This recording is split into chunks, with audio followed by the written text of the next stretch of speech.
Tasty recipe চেনেললৈ সকলোকে আদৰণি জনাইছোঁ। আজি মই আপোনালোকলৈ লৈ আহিছোঁ কণীৰ এটা টেষ্টি ৰেচিপি, কণী আলুৰ দম। তেনেহ'লে চাই লওঁ আহক কি কি লাগিব ইয়াৰ বাবে। 1 চামুচ নিমখ, 1 চামুচ হালধি, আধা চামুচ কাশ্মীৰী ৰেড চিলি পাউডাৰ আৰু জিৰা ধনিয়া পাউডাৰ লৈছোঁ। 2 চামুচ আদা নহৰুৰ পেষ্ট আৰু 3টা কেঁচা জলকীয়া লৈছোঁ। 3-4টা মিডিয়াম সাইজৰ পিঁয়াজ মিহি মিহিকৈ কাটি লৈছোঁ আৰু 3টা কণী বইল কৰি লৈছোঁ। 2টা মিডিয়াম সাইজৰ আলু এনেদৰে কাটি লৈছোঁ। এটা কেৰাহীত প্ৰয়োজন অনুসৰি মিঠাতেল গৰম কৰি তাতে অকণমান নিমখ আৰু হালধি দি তেলটোত ভালদৰে মিলাই লৈছোঁ।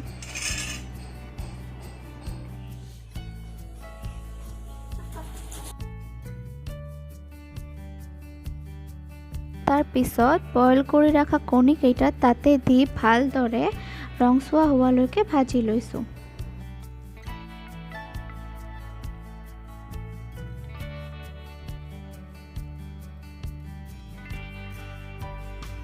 সেই তেলতে আলুকেইটাও ভাজি লৈছোঁ।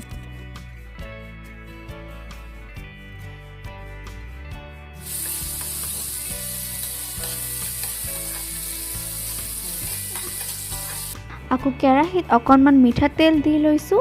তাৰপিছত দি দিছোঁ আধা চামুচ জিৰা, গোটা জিৰা, তাৰপিছত এটা শুকান জলকীয়া, কাটি ৰখা পিঁয়াজকেইটাও দি দিছোঁ।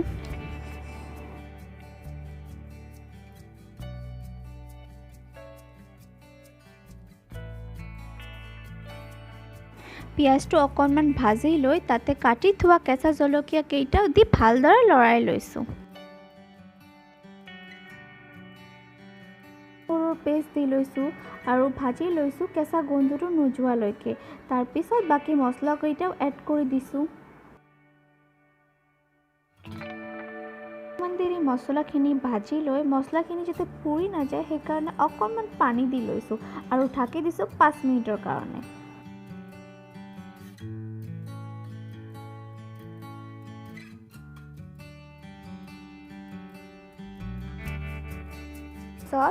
মছলাখিনি ভালদৰে লৰাই লৈ অকণমান পানী দি লৈছোঁ আৰু ঢাকি দিছোঁ আকৌ 5 মিনিটৰ কাৰণে। 5 মিনিট পিছত অকণমান মছলা লৰাই লৈছোঁ, তাৰপিছত আৰু ঢাকি দিছোঁ 2 মিনিটৰ কাৰণে। এতিয়া মছলাখিনি অকণমান লাৰি লৈ তাতে ভাজি ৰখা কণী আৰু আলুখিনি দি লৈছোঁ আৰু লৰাই লৈছোঁ ভালদৰে, ঢাকি দিছোঁ 5 মিনিটৰ কাৰণে।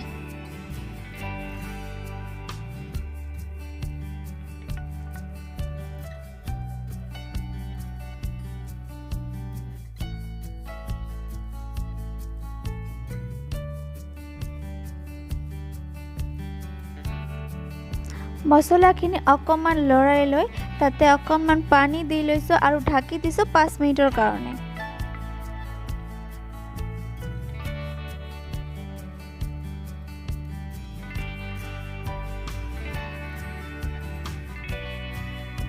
পাঁচ মিনিট পিছত এটা কেঁচা জলকীয়া দি লৈছোঁ আৰু ভালদৰে লৰাই লৈ আকৌ ঢাকি দিছোঁ 5 মিনিটৰ কাৰণে।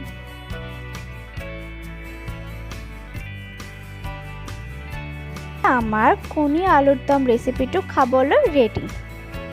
মোৰ ৰেচিপিটো চাই যদি আপোনাৰ ভাল লাগিল তেনেহ'লে লাইক কৰিব আৰু মোৰ চেনেলটো ছাবস্ক্ৰাইব কৰিবলৈ নাপাহৰিব।